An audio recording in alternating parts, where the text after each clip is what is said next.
Hello, welcome to Sawtooth Revival. I have a few hours to work over here today, so it's not a lot of time, but I want to take advantage of it and get some stuff done, so let's jump into it.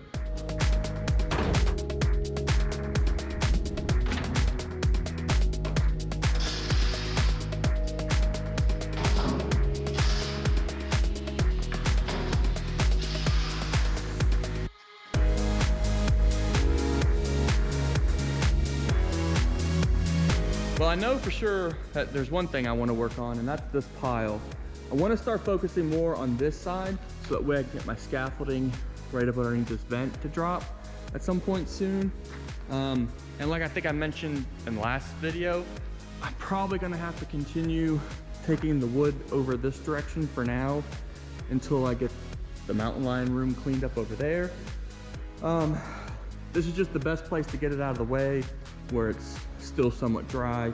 I just have to be really careful walking across this floor here because the floor is getting so bad that it's hard to believe I haven't fallen through it yet. I mean, honestly, there's spots where I can see straight down into the basement, so I have to be careful with that. So this is really the first thing I want to focus on is this pile. I'm not really sure what else I want to do.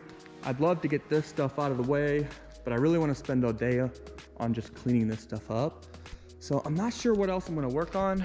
I guess I could come over here and try to, break down some more of these frames over here. So that might be something we do here in a bit as well. So let's see. But for now, let's just start working on this wood pile and go from there.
So in maybe like the hour and a half that I've been out here working, I was able to knock out a little bit through here.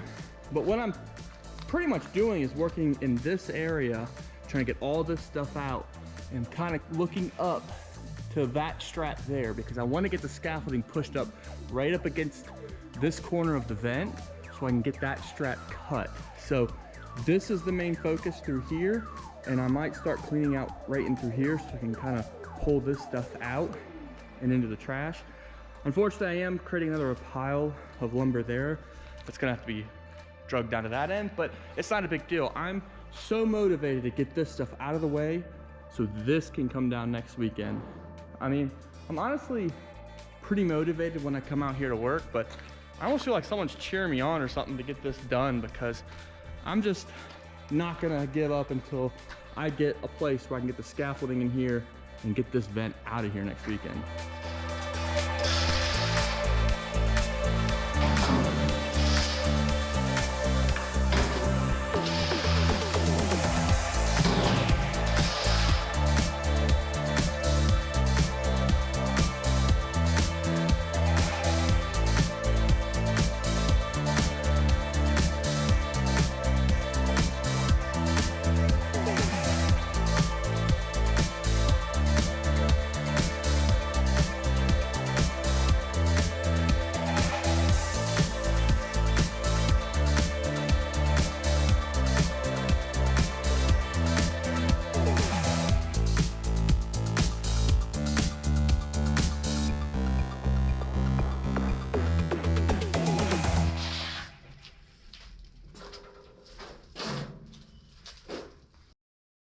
Well, my few hours over here today is up, but I'm pretty happy with the progress. This pile used to go all the way up to the pole there, and now you can actually kind of work your way through that little gap there. And I wanted to show real quick how much the floor is drying up. This section here has never been dry. So the hole is right here. So it's been a week and a half, probably week and a half since it's rained. And even if it was a month, this still would be so wet. So the hole is definitely working. I think we put it in the right spot there.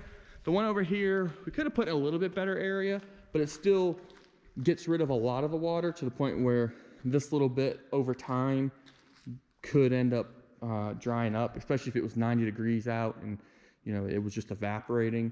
But it's been in the 50s and 60s, so hasn't been real hot and dry for it to evaporate. But I'm honestly not complaining. This is, I can work in here like this, you know, without a problem. So I've gotten this section to where we can get the scaffolding pushed right up in this section, up to this pole, into the corner of the vent. And what we'll do is we'll cut that strap over there first. So that way, you know, if we cut that one first, I can lean across it and it won't fall because it's pretty supported with all the straps that are still up there. Then I'll cut the one right here in this corner, and then these two, there's still 4 here and then 4 there. But the reason I want to cut those first is that corner will drop a little bit, it'll sag, but it won't fall with the other 8 straps still on. And then I'll cut probably this one first, then over to that one. But the reason I want to do that is because this corner is still over top the pile, and if I leave that corner to the end, if this end is already dropped and on the ground, and this end is already dropped and on the ground, if the scaffolding's sitting here, when I cut that, it's gonna come down, hit the pile, and it might slide down and hit the base of the scaffolding. These wheels do have locks, but being that I'll be that high off the ground, I honestly don't want to take a ride on the scaffolding if I don't have to. So that's probably how I'm going to approach it. But I do have a little bit of cleaning up I want to do here still. So I'll do that next weekend before I drop the vent. So if you haven't subscribed, please consider doing so, because once this is gone, it's going to make, I don't know, it's going to make the building look even better. Every little step makes it look so much better. So be sure to like, share the video if you would like. It's really helpful, and we'll just see you next time. Thanks. Bye.